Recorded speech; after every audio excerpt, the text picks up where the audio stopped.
Good morning once again. This is Will Faerber from Art to Ride, and we're continuing our discussion of the question, how do you know if your horse's back or top line is developing? And today I'm here with Dr. Adrianna Moore, who's not only a veterinarian, but she's also a chiropractor. And she's going to give us her sort of chiropractic view on that same question. And I'm sure she goes out and works on many different horses, and I'm sure that's a question that comes up in terms of why are your horses having these back problems that they're having. So Dr. Moore, I'll let you take it over and give us your perspective on how we can tell whether a horse's back is engaging or not and developing. All right, if you just look at the horse statically, this horse's top line has improved tremendously since he's been in better care. Since he's been with this barn, he's getting better training, better shoeing, better saddle fit. So there aren't a lot of flaws to show on this horse. But one of the things, he's still a little bit hollow here. And I would like, see here when I raise his back, how this fills in through here. Mm-hmm. And then he drops that. But there's still a little bit of a hollow here, which I expect to change over time. Nothing's going to change overnight. This bit of a raise, he's hardly got a raise here anymore. When I first met him, he had quite a bit of what we call a roachy back, or lumbar kyphosis is the real term of it. A lot of jumpers feel like a lump here, where it's got kind of a hump, and then the prominent hip bones here are normal. But it's only normal because so many jumpers have terrible backs. Dressage people tend to be more conscious of movement, so they're a little bit more aware that that's an issue. And saddle fit is extremely important to the movement of a horse in dressage, and they seem to be more aware of that than most jumpers. And I do all disciplines, but the dressage people just seem to be more conscious of saddle fit. But the humpiness here, a lot of horses have that, and then they'll tend to drop here, which this horse has got a slight drop, just a very slight sway back. If his back had never been addressed with chiropractic, saddle fit, proper training, getting him to start using his back would continue to drop. But you can see how that levels out when I get him to raise his back, which with proper riding, you're going to ask the horse to raise his back. It's sort of like doing sit-ups. They'll tuck their abdomen up and use their back muscles. No horse has to have a sway back, I don't care how old they are. Yes, we saw that in the last few years ago. We had someone put a horse that was 27 in training with us. You may have looked at that whole horse, Bobby. And over the course of a year and a half time, at 27, I just about got his back up flat again. It's amazing what you can do. I'd like to remind everybody that this horse that we're looking at is our horse Zoolander that some of you may have followed in the past. He came into our hands about 4 months ago, 3-4 months ago. He was a rescue horse, essentially. He actually was being talked about being put down, which would have been a very sad thing. So you've seen him. He's been with us, and you saw that we also our farrier working on his feet. So he's had about 3 months now of just nice, slow, consistent stretching work as we've let his feet heal up, which has been the biggest thing, so that he could actually be on all 4 feet. All right, let you continue. For those of you who have heard of kissing spines, which tends to be very painful, it's when the tops of the spinous processes touch and irritate, that's bone on bone.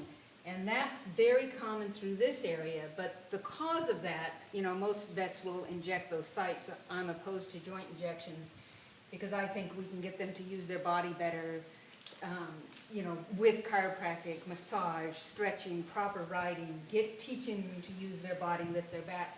But the kissing spines will happen in this kind of situation. If you just dropped even more here, the spines will drop and start to touch at the top here. So the way that you eliminate that and separate that is to get him to raise up and separate those spines. So you can eliminate a lot of those issues with getting them to lift their back. If you have a horse that will not lower his head and give you his neck, that tends to keep his head up while you're riding, that's a horse whose back is hurting. Now, there's a vet that I know of that injects the neck when they do that, and obviously that doesn't help anything because it's not coming from the neck. If they won't lower their neck and give you their head, it's usually because their back's hurt. And if they lift their head, they can hollow out their back, which also will create whole new issues because a saddle that'll fit when their back is up here will now start to bridge and pinch here and create a whole new set of problems. So everything, it's a whole package. The body work, the training, the shoeing is critical. I used to tell people that, would get cheap shoers and not worry about their farrier, that it's like getting a high-performance Porsche and putting the cheapest economy tires you can get on there. You're not going to get the performance you want out of it. Same thing is true with a horse. Your farrier is critical to the success of your horse. Not only, when we talk about, that's one of the reasons why we put some of these videos so people can see what correct shoeing looks like, and also hear what correct chiropractic work is. And I know I, for one, was a big skeptic about chiropractors for a long, long time, because I actually was at a barn once where I saw a chiropractor break a horse's neck, and the horse had to be put down right then on the spot because he was snapping these bones. So I know that it has become in California law that only a veterinarian, is this correct? I'm correct here, that you have to be a registered veterinarian or under the overseer of a veterinarian in order to do this work on horses. So speak a little bit about that, because people think, everyone will run out and think, oh, I need to get my chiropractor for my horse. But just like with a shoer and just like with a trainer, you need to know that these people really are qualified and know what they're doing, and that they're not going to end up causing you more problems than what you had to start with. Right, and what I tell people, and I was out of work for a while with medical issues and had on my message, bad chiropractic is worse than no chiropractic. I'd rather you not get chiropractic than get bad chiropractic. And there are many more bad chiropractors out there. And you can do tremendous harm if you don't know what you're doing. In the state of California, it's always been law. They've just reinforced the law and say they're going to start actually going after these people. So far, they've only sent cease and desist letters, which these people ignore. So some people need to do some jail time, as they have done in other states. Every state has a different law, but in the state of California, only a licensed veterinarian who has training in animal chiropractic, so your regular vet can't just go out and start working on horses without being properly trained, can do it, or a human chiropractor that has postdoctorate training in animals can work on horses, but only if your veterinarian is present and supervising. It can't be called in. Your vet must be on the premises because it's considered veterinary medicine. And what I have found is a lot of big burly human chiropractors who obviously weren't successful working on humans have gotten into doing horses because they think, look at this beef, I'm not going to be able to hurt it. But anyone who rides knows all you have to do if you're sitting is think about turning to the left, and that transmits through your seat bones, and the horse knows what you're doing. If they can feel that little pressure, feel that fly and shake their body, you don't come in here and hit them with a sledgehammer. You don't pull legs out to the side. It's very gentle, and where I've been doing this for 18 years, the woman who started the animal chiropractic as a formal modality was a veterinarian for 13 years, went to chiropractic school, so she's the first person in the country to have both degrees, and then while she was teaching at a human chiropractic school, learned to adapt the human techniques to the animal spine. So I don't come off the body and hit. It's all about physics, it's force and direction, you have to understand the anatomy. I see a lot of these lay chiropractors and some of these human chiropractors that don't really know what they're doing, pulling legs up to the side. Horses, all of their flexibility is front to back, and they can do this back leg can go 260 degrees front to back. But here, it can only go 60 degrees. That's either way. So sometimes when your shoer is pulling the leg way out to the side, they're already putting stress on all of these joints. Horses are the only ones that have a second. Everybody has a ligament that holds the head of the humerus head of the femur into the acetabulum, so your hip joint. Horses are the only ones that have a second accessory ligament that holds the hip like this.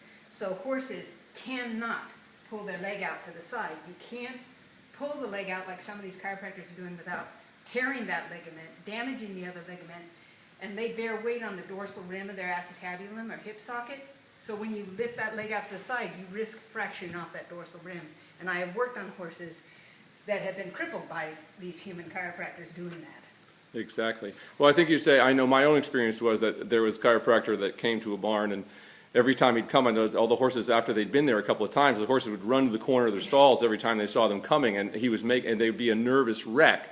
you know, and, you know, I stopped all my students using them. And I didn't use one for many years until I found Dr. Adrianna Moore here. And actually it wasn't until I found a human chiropractor who worked in a very similar way on myself, because I'd been to many chiropractors myself, that I always walked away feeling, well, I'm in more pain than I was when I went in there. But I found someone who worked on me in the same way, apparently, that you work on these horses, and I come out feeling great. There's no pain, there's no fast snapping of joints, none of that kind of stuff. So things to be aware of. So closing statements.